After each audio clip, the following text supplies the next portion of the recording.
우리 모두는 내심 실패보다 성공을 기대합니다. 무엇인가 잘 되고 계속해서 번영하기를 기도하는 것입니다.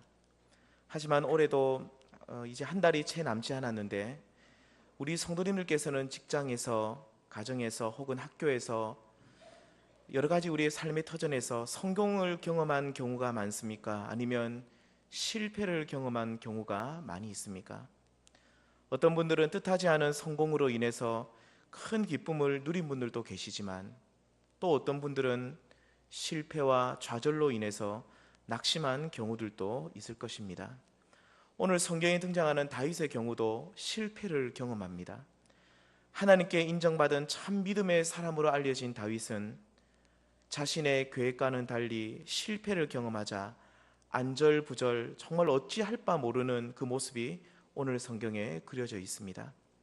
오늘 우리는 이 말씀을 보시면서 다윗은 왜 실패했는지, 그리고 그는 그 실패의 자리에서 어떻게 반응했는지, 그리고 마지막으로 어떻게 다시 그 실패의 자리에 일어나서 하나님이 기뻐하시는 그 자리로 나아갈 수 있었는지 잠시 살펴보도록 하겠습니다.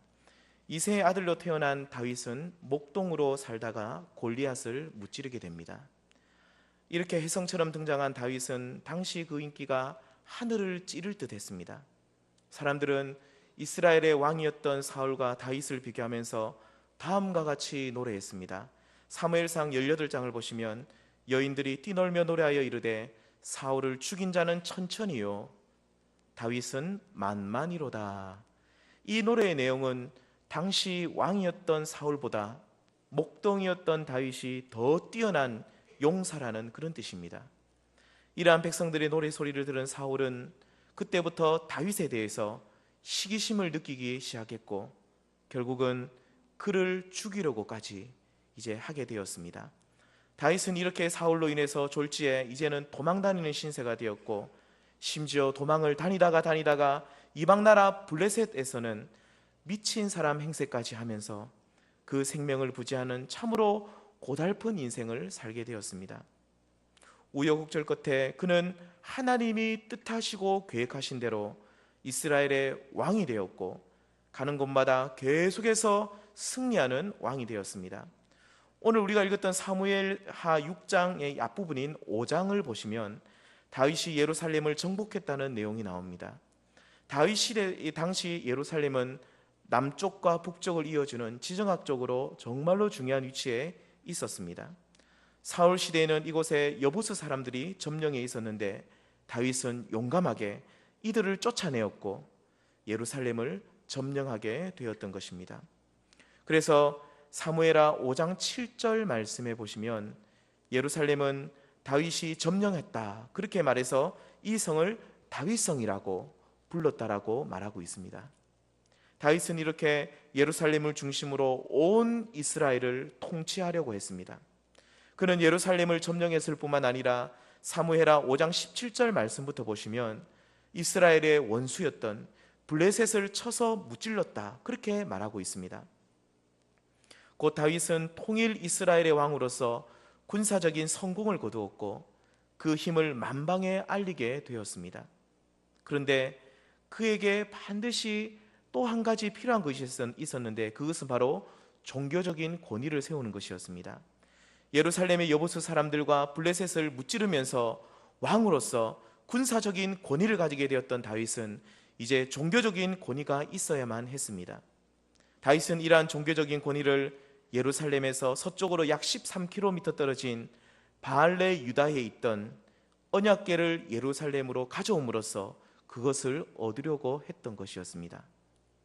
언약궤가 무엇입니까? 이것은 법궤와 동일한 말로서 이것은 성막에서 가장 안쪽에 위치해 있던 이 지성소에 있었고, 그리고 이제 길이가 120cm 정도, 그리고 폭과 높이가 70cm 정도 되는 금으로 쌓인 그런 상자였습니다. 여기에는 아론의 쌍난 지팡이, 그리고 십계명이 새겨진 두 돌판, 그리고 만나를 담은 항아리가 여기에 들어 있었습니다. 중요한 것은 이 법궤는 이스라엘 가운데 하나님의 임재의 상징이었습니다. 다시 말하면 하나님이 이스라엘과 함께 하신다는 것을 이스라엘 사람들에게 상징적으로 보여줄 수 있는 성물이었다는 말입니다. 만일 다윗이 블레셋에게 빼앗겼던 이 언약궤를 예루살렘 곧 다윗성으로 다시 가져오면 그는 이미 얻은 군사적인 권위뿐만 아니라 종교적인 권위까지 세울 수 있는 좋은 기회였던 것이었습니다. 뿐만 아니라 언약궤를 예루살렘으로 가져오는 이 일은 다윗의 열망이었을 뿐만 아니라 이스라엘 모든 사람들이 참으로 간절히 바랬던 것이었기 때문에 그는 더 이상 망설일 필요가 전혀 없었습니다. 다윗은 그래서 이스라엘 중에 3만 명의 사람들을 모아서 법궤가 있는 바알레 유다, 즉 기랏 여아림에 있는 아비나답의 집에 이제 가게 되었습니다. 그리고 다윗은 그 궤를 사람들과 함께 멋있는 수레에 싣고 출발합니다. 아비나답의 아들이었던 우사와 아요가 수레를 몰고 예루살렘으로 향했습니다. 그런데 나곤의 타작마당쯤에 이르러서 갑자기 소들이 뛰기 시작했습니다. 그러면서 하나님의 궤가 떨어지려고 했을 때에 우사가 그것을 붙들었는데 하나님께서 진노하셔서 우사를 치셨고 그는 그 자리에서 죽게 되었습니다. 다시 말씀드리면 다윗은 하나님의 궤를 예루살렘으로 옮기는데 완전히 실패한 것이었습니다. 이러한 실패에 대해 다윗의 반응은 어땠습니까? 제일 처음 그가 보인 반응은 분을 내는 것, 화를 내는 것이었습니다. 본문 6장 8절 말씀을 보시면 여호와께서 우사를 치심으로 다윗이 분하여라고 분명히 말씀하고 있습니다. 다윗은 언약궤를 옮기는 것이 우사의 죽음으로 실패하자 하나님 앞에서 화를 내었던 것입니다. 사실 우리들도 이러한 면에서 다윗과 별반 다를 바 없는 것 같습니다. 우리들도 계획했던 것이 어떤 일이 정말로 진행되지 않을 때, 뜻하지 않은 일이 발생해서 일에 차질이 생길 때에 우리 대부분의 반응은 어떻습니까? 아마 우리들도 다윗처럼 분을 낼 것입니다. 왜 안 되느냐는 것입니다. 왜 선한 의도를 가지고 진행했는데 막히느냐는 것입니다. 하나님의 뜻이라고 생각하고 분명히 시작했는데 왜 이것이 실패하게 되었느냐라고 우리는 불평할 수도 있다는 것입니다. 하지만 다윗의 위대함은 분을 낸 후에 그 뒤에 반응에 있다고 우리는 볼 수 있습니다. 9절 말씀해 보시면 이렇게 말하고 있습니다. 다윗이 그날에 여호와를 두려워하여 라고 기록합니다. 다윗은 하나님께서 자신의 길을 막으셨다는 것을 그는 알았습니다.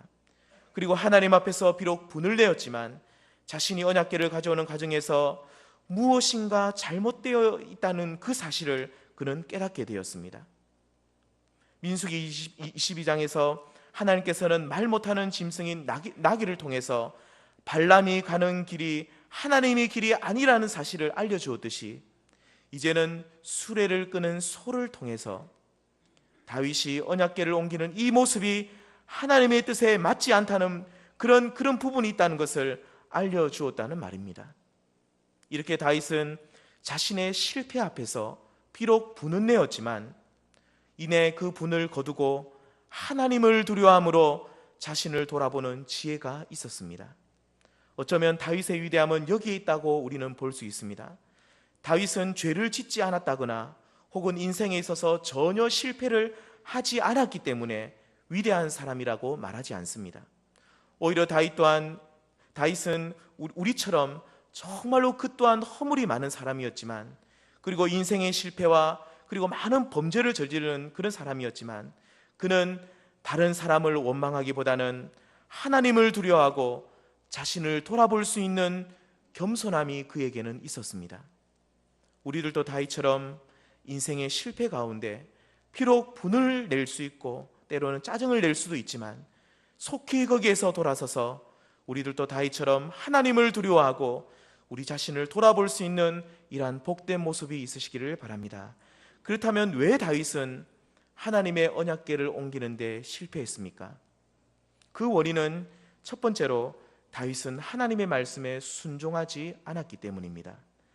우사의 죽음 후에 하나님의 언약궤는 예루살렘이 아니라 오벳 에돔의 집에 석 달 있다가 다시 예루살렘으로 오게 되었습니다. 오늘 읽은 본문 말씀 그 다음 부분에 있는 6장 12절부터 15절까지 말씀해 보시면 아무 탈 없이 성공적으로 언약궤를 예루살렘으로 오게 되는 것을 볼 수 있습니다. 다시 말씀드리면 두 번째 언약궤 운반은 성공적으로 되었다는 것입니다. 그렇다면 실패했을 때와 성공했을 때의 그 차이점은 무엇이겠습니까? 13절 말씀을 보시면 이렇게 말하고 있습니다. 여호와의 궤를 맨 사람들, 이런 표현이 있습니다. 민수기 4장 15절 말씀에 보시면 언약궤와 같은 성소 안에 있는 이 물건, 성물을 옮길 때는 반드시 너희는 다음과 같은 수칙을 따르라고 하나님은 말씀하셨습니다. 민수기 4장 15절에 보시면 진영을 떠날 때에 아론과 그의 아들들이 성소와 성소의 모든 기구 덮는 일을 마치거든 고앗 자손들이 와서 맬 것이니라. 그 다음 이렇게 말합니다. 이것들은 고앗 자손이 맬 것이니라. 15절 말씀에 연속해서 맬 것이니라 이렇게 말씀하고 있습니다.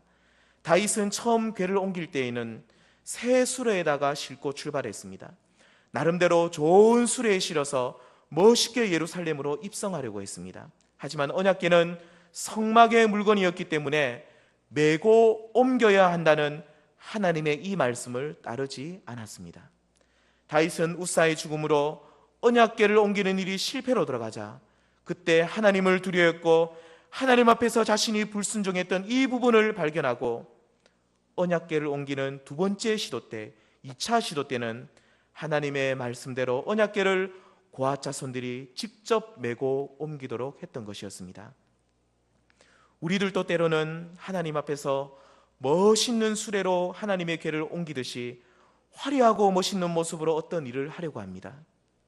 하지만 그것이 하나님의 뜻이 아닐 수도 있다는 사실을 우리는 기억해야 합니다. 나름대로 좋은 것을 들으려고 하지만 정작 이것이 하나님의 말씀에 불순종한 것이라고 한다면 하나님께서는 그것을 결코 받지 않으신다는 그런 뜻입니다. 곧 하나님께서 그 길을 막으신다는 것입니다.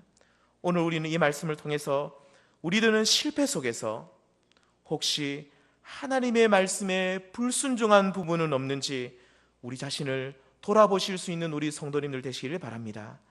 다윗처럼 나름대로 하나님 앞에서 멋있게 헌신하고 제대로 된 것을 드리려고 언약궤를 좋은 수레에 이런 실었던 것이 결국은 하나님의 말씀에 불순종한 것이었듯이 정말로 우리들도 이렇게 내 생각 속에 빠져서 정말로 참으로 나는 잘하고 있다고 생각하는데 그것이 불순종한 부분들은 없는지 다시 한번 우리 자신의 그 삶을 잘 돌아보시기를 바랍니다. 실패의 자리에서 오늘 성경에 나온 이 다윗처럼 이렇게 불순종한 부분을 우리가 잘 찾아서 다시 한번 일어날 수 있는, 다시 한번 그 실패의 자리에서 일어날 수 있는 우리 귀한 성도님들 다 되시기를 소망합니다. 두 번째 실패의 원인은 앞에서 말씀드렸듯이 다윗은 언약궤를 예루살렘에 옮김으로써 이스라엘의 왕으로서 자신의 종교적인 권위를 세우려 했던 그 욕심이 앞섰기 때문이라고 말씀하고 있습니다. 오늘 본문 6장 9절 말씀을 다시 한번 보시면 이렇게 말하고 있습니다. 다윗이 그날에 여호와를 두려워하여 가로되 여호와의 궤가 어찌 내게 오리요 하고, 다윗은 언약궤를 옮기는 데 실패한 뒤에 하나님을 두려워하면서 어떻게 나에게 여호와의 궤가 올 수 있느냐라고 한탄하고 있습니다. 이 한탄은 자신의 실수를 깨달은 한탄입니다. 곧 여호와의 궤는 나의 권위를 세우기 위해서 임의로 내 마음대로 옮길 수 있는 그러한 것이 아니라는 사실을 그는 알았다는 그런 뜻입니다. 오늘 이 사건이 있은 뒤 몇십 년이 흐른 뒤에 사무엘하 15장에 보시면 압살롬이 반역을 일으키는 사건이 나옵니다. 압살롬에게 쫓겨 피난을 가는 상황 속에서 다윗 편에 있었던 제사장 사독은 언약궤를 메고 다윗을 따르려고 합니다. 왜냐하면 다윗 왕이 언약궤를 가지고 있기만 하면 누가 봐도 이스라엘 왕으로서 권위가 있어 보였기 때문입니다. 하지만 다윗은 사독에게 다음과 같이 말합니다. 사무엘하 15장 25절 말씀해 보시면 왕이 사독에게 이르되 보라, 하나님의 궤를 성읍으로 도로 메어가라. 만일 내가 여호와 앞에서 은혜를 얻으면 도로 나를 인도하사 내게 그 궤와 그 계신 데를 보이시리라. 그는 자신이 하나님 앞에서 은혜를 얻으면 하나님의 궤 앞으로 가게 될 것이라고 그는 고백하고 있습니다. 이 고백은 하나님의 임재를 상징하는 언약궤는 자신의 필요를 따라 그것을 마음대로 가져올 수 있는 것이 아니라 오직 내가 자신이, 다윗 자신이 그 궤가 있는 곳으로 나아가야 한다는 사실을 지금 말하고 있는 것입니다. 다윗은 처음에는 하나님의 궤를 자신에게로 끌어오려고 했습니다. 하지만 실패한 뒤에 하나님 앞에서 자신을 돌아보면서 하나님의 궤는 나의 욕심을 채우기 위해서 나에게로 끌어오는 것이 아니라 하나님의 궤가 있는 곳으로 자신이 먼저 그곳으로 나아가야 한다는 이 사실을 그는 알게 되었다는 뜻입니다. 오늘 이 말씀을 우리에게 적용할 때는 하나님의 임재를 상징하는 하나님의 언약궤는 하나님 자신이라고 우리는 볼 수 있습니다. 그러므로 우리들도 다윗처럼 나의 욕심을 채우기 위해서 하나님을 나에게로 끌어오려는 경우가 있고, 이와는 반대로 실패한 후에 회개한 다윗처럼 하나님의 인도를 받고 하나님 앞으로 나아가려는 이 두 가지 모습이 우리에게 있다는 사실을 우리는 발견해야 합니다. 하나님을 따라가고 그분의 인도를 받는 것과 하나님을 나에게로 끌어오려는 경우는 너무나도 다른 모습이라는 것을 우리는 기억하셔야 할 것입니다. 예를 들면 이런 것입니다. 나의 목표를 다 정해놓습니다. 내가 가야 할 길도 정합니다. 그리고 내가 무엇을 해야 할지 다 정해놓습니다. 그리고 하나님을 초청합니다. 하나님은 내가 가야 하는 길을 도와주시는 분이고 나의 목적을 이루기 위해서 필요한 분이라고 말합니다. 이런 경우는 좀 심한 표현으로 하나님을 이용하는 경우라고 말할 수 있습니다. 다윗이 처음 언약궤를 옮기는 데 실패했던 그 경우처럼 말입니다.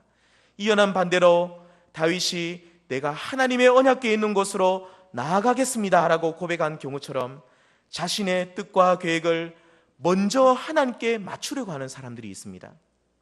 이 사람들은 자신의 목표와 뜻을 미리 정하지 않고 하나님의 뜻을 먼저 구하는 사람들이고, 어떠한 결정이 나도 그분을 따라가기로 결단하고 그렇게 마음먹은 사람들입니다. 결국 이들은 하나님의 궤를 나에게로 끌어오려는 것이 아니라 하나님과 하나님의 궤가 있는 그곳으로 나아가는 사람들인 것입니다. 오늘 성경에 나온 다윗은 언약궤를 옮기는 데 실패한 뒤에 이러한 진리를 깨달았고, 나의 욕망을 채우기 위해 하나님을 이용하려고 했던 그 교만한 마음을 버리고 오직 하나님이 계신 것과 그 궤가 있는 곳으로 나아가겠다는 그 믿음의 사람으로 변하게 되었습니다. 그리고 이러한 겸손한 마음과 믿음으로 두 번째 언약궤 운반을 했을 때에는 하나님께서 순적하게 예루살렘으로 그 궤를 옮길 수 있도록 도와주셨다는 것을 우리는 알 수가 있습니다. 사랑하는 성도님들, 혹시 우리들도 처음 실패했던 다윗처럼 하나님을 나의 욕망을 채우기 위한 어떤 그러한 분으로만 우리 하나님을 이용하려고 하고 있지는 않으십니까? 내가 하나님을 따르는 것이 아니라 나의 필요를 채우기 위해서 하나님을 이용하려고 하고 있지는 않느냐는 것입니다. 하나님의 뜻에 순종하고 그분을 따르는 것이 우선이 아니라 내가 정한 목표와 욕망을 채우는 데에 하나님을 부르고 있지는 않느냐는 말입니다. 우리에게 이러한 잘못된, 정말로 죄악된 이러한 모습이 있다고 한다면 다윗의 경우처럼 하나님께서는 우리의 길을 막으실 것이고, 또한 우리가 그 실패의 자리에서 우리의 이 죄악됨을 깨달을 수 있도록 하나님께서 우리를 그 실패의 자리로 우리를 몰아가실 것입니다. 오직 다시 한번 우리가 이 말씀을 기억하시면서 우리는 실패 후 다윗처럼 우리가 하나님이 계신 곳과 하나님이 정말 뜻하신 그곳으로 먼저 나아가실 수 있는, 내 뜻을 먼저 주장하는 것이 아니라 하나님의 뜻을 먼저 찾을 수 있는 여기 계신 우리 모든 귀한 성도님들 다 되시길 바랍니다. 말씀을 맺도록 하겠습니다. 우리는 실패의 중심에 서서 낙심하는 것이 아니라 우리 자신을 돌아볼 수 있는 기회로 삼아야 합니다. 잠시 화가 날 수도 있겠지만 다시 한번 마음을 가다듬으시고 내 삶에 혹시나 하나님의 말씀에 불순종한 부분은 없는지, 그리고 혹시 내가 하나님을 따르는 것이 아니라 내가 하나님의 말씀에 순종하는 것이 먼저가 아니라 하나님을 나의 목표를 이루기 위해 이용하려고 하는 그러한 정말로 교만한 마음들은 우리에게 없는지 우리 자신을 다시 한번 잘 돌아보실 수 있는 우리 성도님을 되시길 바랍니다. 우리는 이러한 다윗의 실패를 거울로 삼으셔서 반면 교사로 삼으셔서 남은 올 2013년 이 한 해를 잘 마무리하시고 오직 하나님의 말씀에 순종하시고 그분의 인도를 잘 받으심을 통해서 남은 이 한 해를 승리하는 한 해로 하나님께 영광 돌리시는 우리 귀한 성도님들 다 되시길 바랍니다.